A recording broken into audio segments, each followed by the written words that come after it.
Subscribe करें हमारे channel को और रेगुलर अपडेट पाने के लिए बेल आइकन को प्रेस करना ना भूलें। हेलो फ्रेंड्स, मैं Niranjan Shukla VNS group of commerce में स्वागत करता हूं। आज हम लोग का अकाउंट एमसीक्यू का पार्ट 7 है। मैंने 6 पार्ट तक बेसिक टू एडवांस मैंने क्वेश्चंस को डिस्कस किया था। आई होप आप लोगों ने उस चीज़ को अच्छे से देखा होगा। पार्ट 6 में मैंने न्यूमेरिकल को भी डिस्कस किया था, जो कि काफ़ी इंपॉर्टेंट थे। अगर उसको आप लोगों ने नहीं देखा तो आप प्लीज़ वहाँ पे पहले देख लीजिए, ताकि आपको और भी अच्छे से समझ में आए। तो आइए स्टार्ट करते हैं हम लोग। आज का पहला क्वेश्चन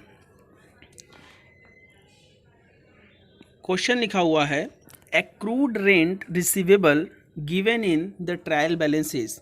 मतलब क्या कि उपार्जित, जो हिंदी में अगर देखा जाए तो लिखा हुआ है उपार्जित किराया अभी प्राप्य है, जो कि हम लोग का किस में दिया हुआ है, तलपट में दिया हुआ है। तो वो कहाँ पे शो किया जाएगा, कहाँ पे लिखा जाएगा? तो पहला ऑप्शन है हमारा show in the profit and loss account only. फिर उसके बाद लिखा हुआ है show in the balance sheet only, added to rent receivable account, फिर show in both PL account and the balance sheet. तो मैं आपको एक चीज़ बताना चाहूँगा कि जब कोई भी आपका एक्सपेंसेस और इनकम अगर ट्रायल बैलेंस में दिया रहता है तो उसका ट्रांजैक्शन केवल एक ही जगह होता है। क्लियर है? अब चूँकि यहाँ पे जो है एक्रूड रेंट की बात किया, तो इसका जो है केवल और केवल जो है बैलेंस शीट में ट्रांजैक्शन होगा। क्लियर है? और बैलेंस शीट के कहाँ पे ट्रांजैक्शन होगा तो ये भी मैं बता दूं एक्स्ट्रा नॉलेज के लिए। एक्रूड रेंट रिसीवेबल जो है ये हमारे लिए देखा जाए तो असेट्स है, और असेट्स कहाँ होता है, बैलेंस शीट के असेट साइड में होता है। आपको अच्छे समझ में आ गया होगा। अब हम लोग नेक्स्ट क्वेश्चन की ओर मूव करते हैं। नेक्स्ट क्वेश्चन देखिए क्या लिखा हुआ है हमारा, on dissolution of a firm amount realized from unrecorded assets is credit to। मतलब ये कि डिसॉल्यूशन ऑफ पार्टनरशिप की अगर बात किया जाए तो पार्टनरशिप जब डिसॉल्यूशन होता है, डिसॉल्व होता है, तो अनरिकॉर्डेड असेट्स को जो रियलाइज़ किया जाता है उसको कहाँ क्रेडिट किया जाता है? कैश अकाउंट में, या रियलाइजेशन अकाउंट में, या रिवैल्यूएशन अकाउंट में, कि सस्पेंस अकाउंट में? तो मैं आपको बता दूं कि जब कोई नया पार्टनर फर्म में आता है या फर्म से जाता है तो इस केस में हम लोग का जो है रीवैल्यूएशन अकाउंट बनता है। डन। इसका जो राइट ऑप्शन रहेगा, इसका राइट ऑप्शन है हमारा सेकंड, रियलाइजेशन अकाउंट। क्लियर है? इसमें सभी असेस्ट को क्या किया जाता है, क्रेडिट किया जाता है, अनरिकॉर्डेड असेस्ट को, और लायबिलिटी को डेबिट किया जाता है। ठीक है, तो स्टार्ट करते हैं नेक्स्ट क्वेश्चन की ओर। नेक्स्ट क्वेश्चन दिया हुआ है, capital premium on issue of share is a. मतलब क्या कि कैपिटल प्रीमियम जो है, शेयर इशू कर रहे हैं, उसके बदले में हमको प्रीमियम मिल रहा है, तो वो क्या है एक फर्म के लिए? 4 ऑप्शन दिया हुआ है, कैपिटल प्रॉफिट है, या रेवेन्यू प्रॉफिट है, या कैपिटल लॉस है, या रेवेन्यू लॉस है। तो इसका जो राइट ऑप्शन है वो हमारा कैपिटल प्रॉफिट है। क्लियर हो गया? First option is a right option. अब हम लोग जो है सेकंड क्वेश्चन की ओर मूव करते हैं।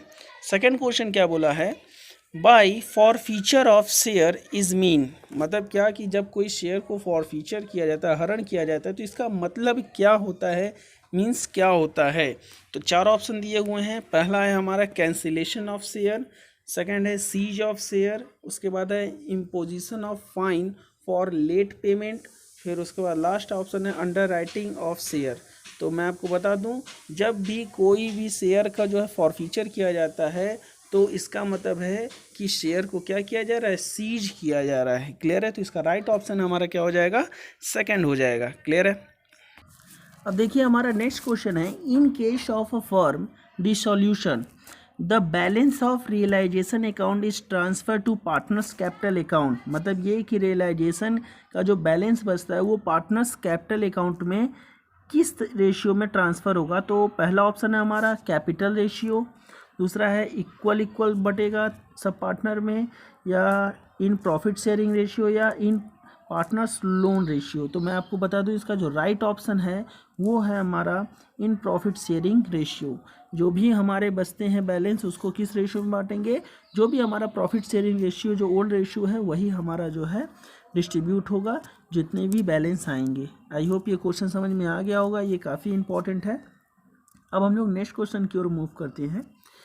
Profit on cancellation of own debenture should be transfer to, मतलब कि अपने ओन डिवेंचर का जो है प्रॉफिट कैंसिलेशन हुआ है तो उसका कहाँ ट्रांसफ़र होगा अमाउंट। तो 4 ऑप्शन दिया हुआ है हमारा, प्रॉफिट एंड लॉस अकाउंट में होगा, या profit and loss appropriation account में होगा, या कैपिटल रिजर्व अकाउंट में होगा, या लास्ट रिजर्व कैपिटल में होगा।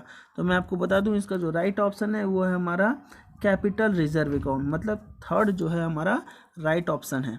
अब हम लोग जो है नेक्स्ट क्वेश्चन की ओर मूव करते हैं। लिखा हुआ है A B and C are partner sharing profit and losses in the ratio of 2:1। C retires, मतलब सी रिटायर हो रहा है। एक फर्म में 3 साझेदार हैं जिनका प्रॉफिट शेयरिंग रेशियो कितना है, 2:2:1 है। ठीक, सी रिटायर हो रहा है।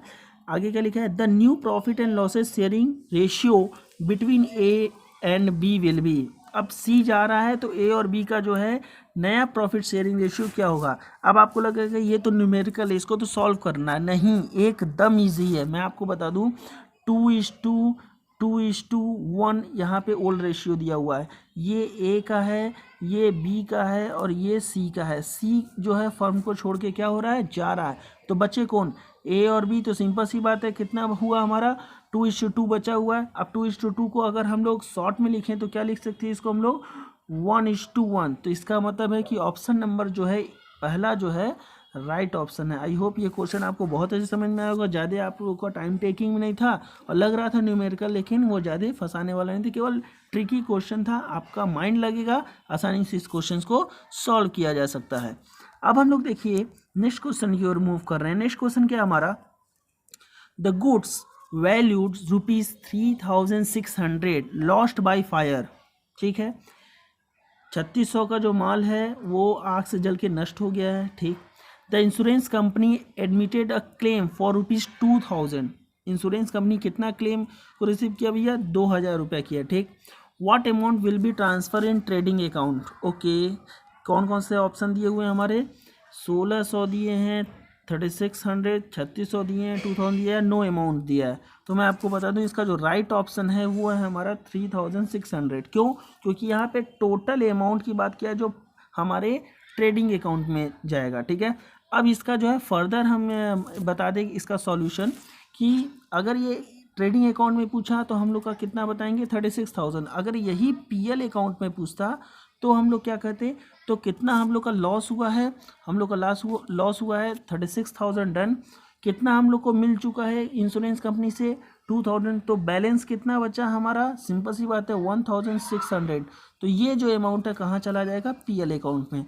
और बाकी जो बैलेंस बचा हुआ है 2,000 उसको हम लोग कहाँ लिखेंगे, उसको हम लोग कहाँ लिखेंगे, बैलेंस शीट के असेट साइड में लिखेंगे। कहाँ लिखेंगे, बैलेंस शीट के असेट साइड में। आई होप ये क्वेश्चन आपको कंप्लीट समझ में आ गया होगा। लेकिन यहाँ पे केवल और केवल पूछा है कि ट्रेडिंग अकाउंट में कितना अमाउंट आ जाएगा, तो वो हमारा 3600 ट्रेडिंग अकाउंट में जाएगा। अब हम लोग जो है नेक्स्ट क्वेश्चन की ओर मूव कर रहे हैं। नेक्स्ट क्वेश्चन क्या कर रहा है, del credere commission is calculated on. ठीक, डेल क्रेडर कमीशन को हिंदी में परिशोध कमीशन भी कहते हैं, कभी कभी हिंदी में भी पूछ सकता है ये कि डेल क्रेडर कमीशन जो है कैसे कैलकुलेट किया जाता है। तो 4 ऑप्शन दिया हुआ है हमारा, कैश सेल है, क्रेडिट सेल है, टोटल सेल है, या credit sale reduce by cash. तो इसको हम बता दें कि कई जगह अगर कैलकुलेट किया जाएगा तो यहाँ पे क्रेडिट सेल होता है। ठीक है, लेकिन यहाँ पे मैं आपको बता दूँ क्रेडिट सेल होता है, लेकिन ऑप्शन यहाँ हमारा क्रेडिट सेल नहीं है। ठीक है, यहाँ पे जो राइट ऑप्शन है वो है हमारा टोटल सेल। अगर टोटल सेल दिया हुआ है तो हम लोग टोटल सेल को जाएंगे। अगर यहीं पे टोटल सेल नहीं दिया रहता तो हम लोग क्या करते कि क्रेडिट सेल पे जाते, लेकिन यहाँ पे टोटल सेल दिया है तो यहाँ पे राइट ऑप्शन हमारा क्या हो जाएगा, थर्ड हो जाएगा। अब नेक्स्ट क्वेश्चन दिया हुआ है, which of the following is debited to trading account. कौन सा जो है इसमें डेबिट किया जाएगा। 4 ऑप्शन दिया हुआ है, रेंट किया जाएगा, कमीशन किया जाएगा, वेजेस किया जाएगा, वेजेस एंड सैलरी किया जाएगा, कि सैलरी एंड वेजेस किया जाएगा। तो मैं आपको बता दूं ये थोड़ा सा माइंडेड क्वेश्चन है, अगर थोड़ा सा अगर दिमाग लगे तो बहुत ही इसका ईजी आंसर निकलेगा। इस क्वेश्चन का जो आंसर है आप हमें कमेंट बॉक्स पे कमेंट करके बताइएगा कि इसका राइट ऑप्शन क्या है। क्लियर है, ताकि हमको पता चल सके कि हाँ आप लोगों ने पूरा एंड तक वीडियो देखा है और अच्छे से इसको समझा है। क्लियर हो गया। हमारा टेलीग्राम चैनल भी है वीनस ग्रुप ऑफ कॉमर्स है, आप वहाँ पे भी ज्वाइन कर सकते हैं, जिसका कि PDF मैं वहीं पे सेंड करता हूँ, आपको आसानी से मिल जाएगा। और फेसबुक पेज भी है जिसको कि आप जो है ज्वाइन कर सकते हैं, जिसमें कि सभी इम्पोर्टेंट जो हमारे इन्फॉर्मेशन है वहाँ पे भी भेजे जाते हैं।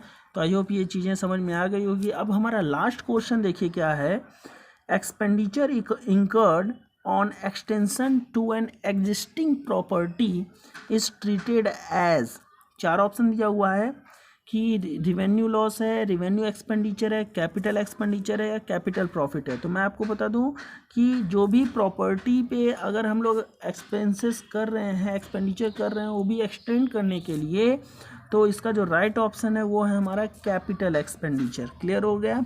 क्यों? क्योंकि ये लंबे समय तक चलता है और कुछ समय के लंबे समय चलने के बाद इससे क्या होता है कि प्रॉफिट को इंक्रीज़ करने के लिए किया जाता है। ठीक है, अगर प्रॉफिट को मेंटेन करने के लिए करते तो हम लोग को रिवेन्यू एक्सपेंडिचर पे जाना होता, लेकिन ये जो हमारे प्रॉपर्टी को एक्सटेंड कर रहे हैं तो ये हमारा क्या रहेगा राइट ऑप्शन, थर्ड जो है राइट ऑप्शन रहेगा। आई होप ये जो आप लोगों को ये सीरीज है आपको काफ़ी अच्छे समझ में आ रही होंगी। अब आशा करते हैं कि अगर ये वीडियो अच्छा लगा हो तो आप इसको लाइक करिए, सब्सक्राइब करिए और अपने फ्रेंडों के साथ शेयर कीजिए। Thank you, have a nice day.